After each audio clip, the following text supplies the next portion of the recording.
I've put over 70,000 miles on my TC's engine, and for the last 10 months I've been running the Orange Virus Tuning 93 octane fuel map.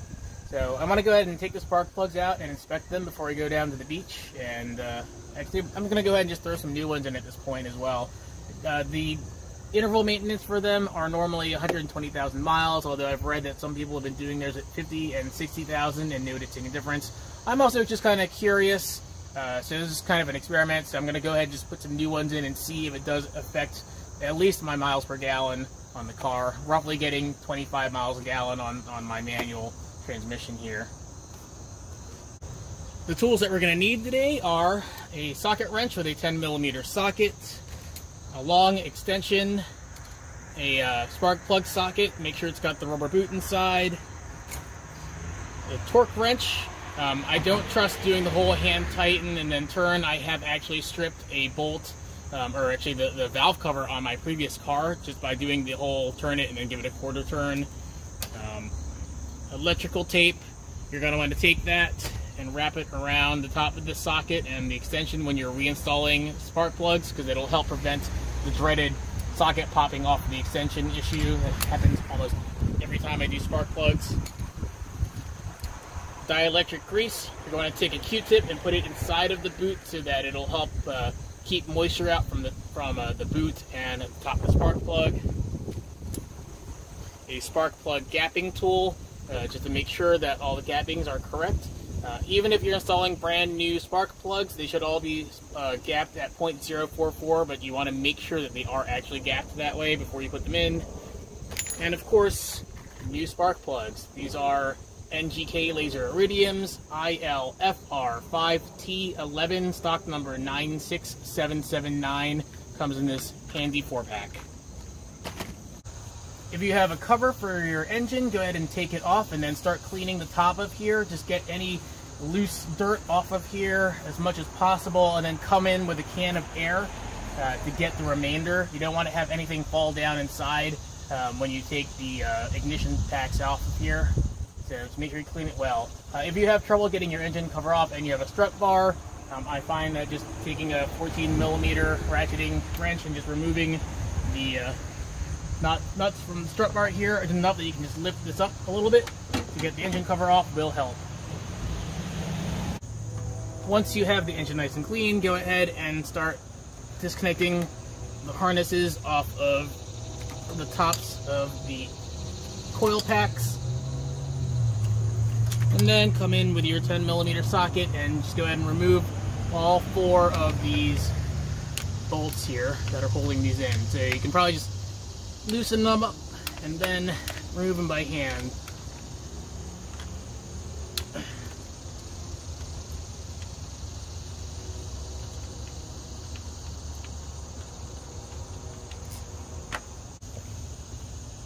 And go ahead and just pop out all the coil packs. Just kind of twist them back and forth and lift them straight up. The rubber ring here might come off of them, just pull it off, stick it back on the bottom there. There's a little clip that's supposed to keep them in place, just push them past that. And stick them up here out of the way.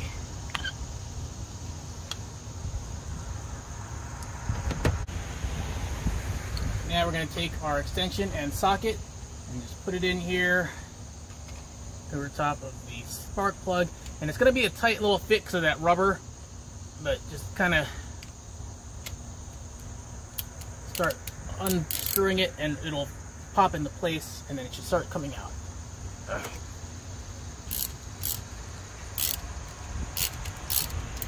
Now if you have a little trouble getting the socket to fit over the top of the spark plug because of that rubber, you can put a little dielectric grease inside there with a Q-tip, and that'll help the spark plug top slip into the rubber boot.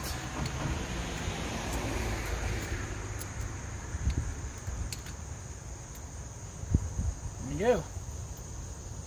Alright, let's get the other 3 out. As you take each spark plug out, go ahead and label them somehow. I'm just going to use a Sharpie and write 1, 2, 3, and 4 on them. This will make diagnosing any issues in a particular cylinder easier because you'll know which spark plug came out of which cylinder.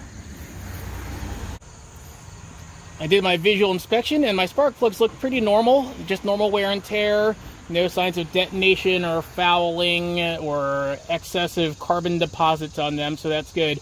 But I did go ahead and check the gapping on them, and I found that 2 of them were gapped at 0.044, one of them at 0.04, and the other one was very close to 0.05, so I'm sure that's probably affecting something by having that gapping be way off. So I'm glad that I'm doing the inspection right now and putting in some new ones.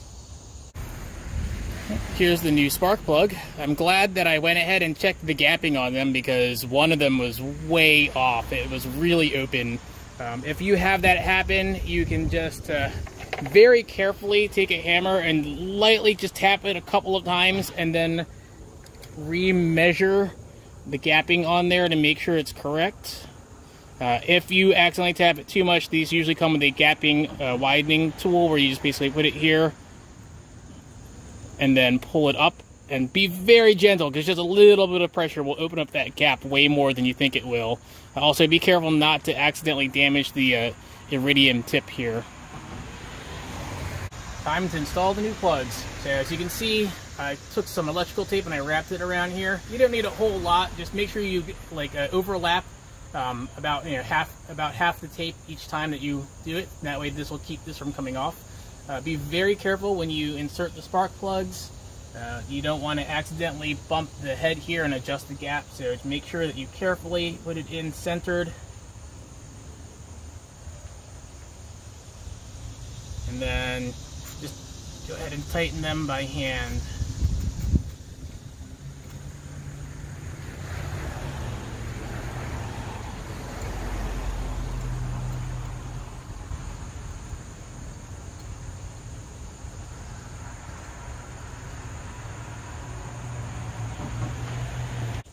I went to tighten this down with that smaller torque wrench to a 25 Nm, but it didn't feel right. I think that whoever I lent it to last didn't zero it out, so it's not calibrated. So I'm going to go ahead and use my larger one with a socket adapter on here. This is set to 18 foot-pounds, so 25 Nm or 18 foot-pounds.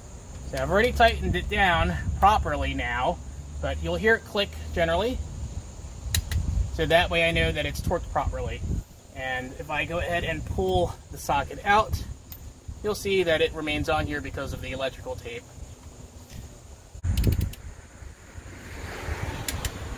Alright, that's the last one. Okay, so now the next thing to do is put some dielectric grease on the boot. So I'm just going to apply some of this to a Q-tip.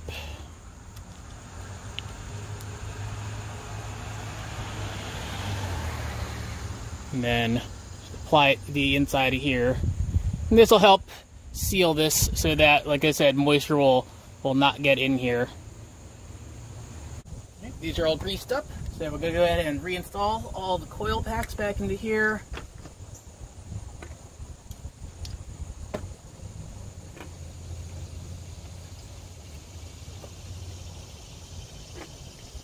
And then put the 10mm bolt in and just hand tighten them using the socket.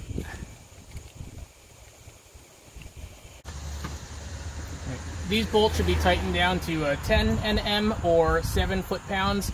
I don't trust using such a low foot-poundage on this beast. On these, I've already stripped the valve cover on my previous project car while tightening down these bolts, so I'm just going to go ahead, tighten it by hand until it feels a little bit tight, and then maybe give it like a little bit of a turn at the end. So it feels tight here. I'm going to give it a little turn, and that's it. Doesn't really need a whole lot of effort for this.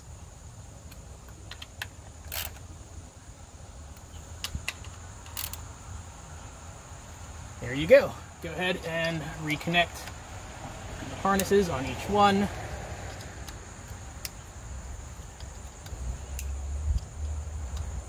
Now go ahead and start up the engine, make sure everything works.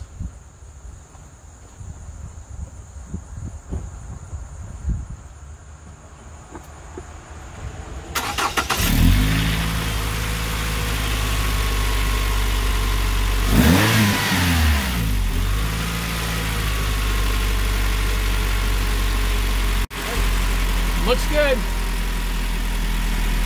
All that's left to do is put the engine cover back on and then put the nuts in place for the strut bar, and then I'm done. I hope this helps you out if you're getting ready to do your own spark plugs. Thanks for watching.